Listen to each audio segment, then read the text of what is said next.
بسم اللہ الرحمن الرحیم۔ السلام علیکم دوستو، ایک نئی ویڈیو کے ساتھ حاضر ہیں۔ چلے اپنی ویڈیو سٹارٹ کرتے ہیں۔ ریتھیون کمپنی کی طرف سے اعلان کیا گیا ہے کہ انہوں نے اپنے سٹینڈرڈ میزائل 3 یعنی کہ SM-3 میزائل کی فل ریٹ پروڈکشن جو ہے اس کو سٹارٹ کر دی ہے۔ اب اس کا کیا مطلب ہے؟ اس کا مطلب یہ ہے کہ SM-3 میزائل کی جو ڈیمانڈ ہے وہ بہت زیادہ بڑھ گئی ہے، نہ صرف امریکہ کے لیے اور اس کے الائڈ نیشنز کے لیے بھی۔ ریتھیون کی طرف سے یہ جو اعلان کیا گیا ہے، اس کی وجہ جولائی 2024 کے اندر ریتھیون کمپنی کو تقریباً $2 بلین کا ایک ایگریمنٹ ہے جو کہ امریکہ کی میزائل ڈیفنس ایجنسی کی طرف سے کیا گیا ہے، جس میں اس میزائل ڈیفنس ایجنسی نے ریتھیون کمپنی کو ان SM-3 میزائلوں کا ایک بہت بڑا آرڈر پلیس کیا۔ اب یہاں پہ آپ کو میری وہ جو پرانی ویڈیوز ہیں وہ یاد آئیں گی، جب میں نے آپ کو بتایا تھا کہ امریکہ نے جب ریڈ سی کے اندر اپنی نیوی بھیجی اور وہاں پہ یمن کی طرف سے فائر کیے گئے بلسٹک میزائلز کو روکنے کے لیے امریکن نیوی کو اپنے SM-3 SM-6 میزائلز جو ہیں وہ فائر کرنے پڑے، اور یہ وقت بھی آ گیا تھا کہ امریکن نیوی کے جو ارلی برڈ کلاس کے ڈسٹرائرز تھے ان کے اندر یہ میزائل ختم ہو گئے تھے۔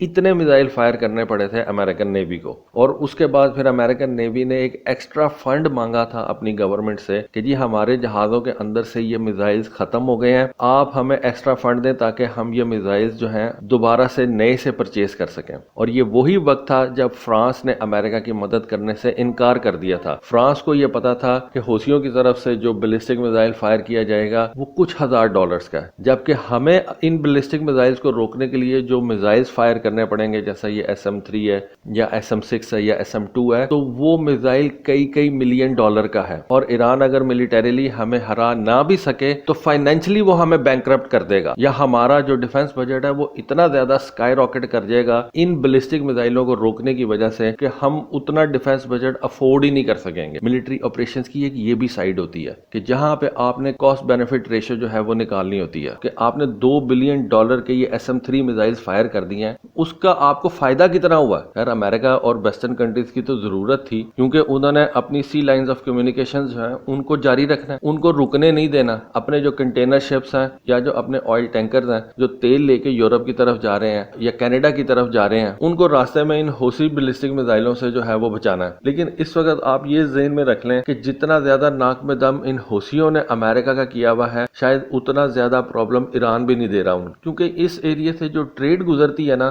وہ ڈائریکٹلی افیکٹ ہو رہی ہے، اور اس ٹریڈ کے رکنے سے، اس ٹریڈ کے خطرے میں آ جانے سے جو کنٹینر شپس ہیں انہوں نے اپنی انشورنس کی پرائس بھی بڑھا دی ہے، اور اس طرح سے یورپ کے اندر جانے والے مال کی جو اوور آل پرائس تھی نا وہ بڑھ گئی ہے۔ مطلب آپ یہ سمجھ لیں کہ پہلے اگر کوئی کنٹینر شپ $1000 فیس لیتا تھا آپ کا سامان ایک جگہ سے دوسری جگہ پہنچانے کے لیے، تو اب وہ $4000 مانگ رہا ہے۔ بس یہ آپ کو کہہ لیں کہ آپ کو ایک مثال دی ہے، تو آپ سوچ لیں کہ آپ کی جو اوور آل کاسٹ ہے وہ کتنی زیادہ بڑھ گئی ہے۔ انشورنس کمپنیوں نے پیسے بڑھا دیے، وہ کہتے ہیں کہ جی اگر اس ایریا سے ہم کنٹینر شپ گزارتے ہیں تو ہمیں ڈر ہے کہ حوثی جو ہیں وہ میزائل مار کے ہمارا جہاز ہی تباہ کر دیں گے، تو انشورنس کمپنیز نے اپنی پرائس بہت زیادہ بڑھا دی ہے، جس کی وجہ سے آپ کی جو فریٹ کاسٹ ہے وہ بہت زیادہ بڑھ گئی ہے۔ تو یہ جو جنگ ہے نا یہ کسی کے بھی فائدے میں نہیں ہے، اس وجہ سے ہر ایک کو تھوڑا تھوڑا جو ہے وہ پیچھے ہٹنا چاہیے۔ اور اگر حوثی یہ کہہ رہے ہیں کہ اسرائیل غزہ کے اوپر یہ بمباری بند کرے، کیونکہ حوثیوں نے حملے تبھی شروع کیے تھے نا جب انہوں نے دیکھا کہ اسرائیل غزہ کے اوپر بمباری بند ہی نہیں کر رہا، تو انہوں نے کہا کہ ہم بھی پھر اب اسرائیل کے اوپر حملے کریں گے۔ تو تھوڑا تھوڑا پیچھے سب کو ہٹنا چاہیے، ورنہ اس ساری دنیا کی اکانومی برباد ہو جائے گی،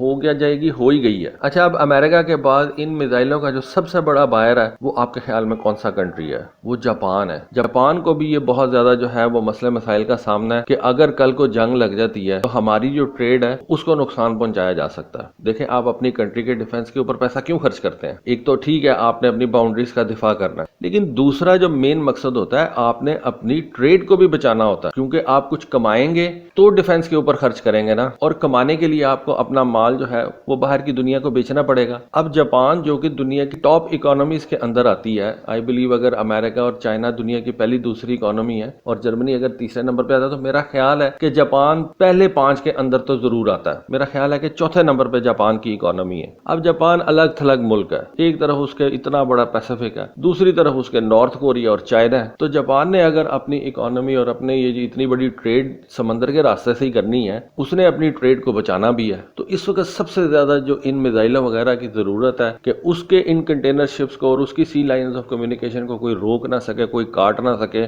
نارتھ کوریا یا چائنا، تو وہ اس وقت دھڑا دھڑ اپنے ڈیفنس پہ پیسے خرچ کر رہا ہے۔ اتنی بڑی اکانومی ہے، اکانومی کو سیو کرنا ہے تو اس کو ڈیفنس پہ پیسہ خرچ کرنا پڑتا ہے۔ اچھا، اب یہ جو SM-3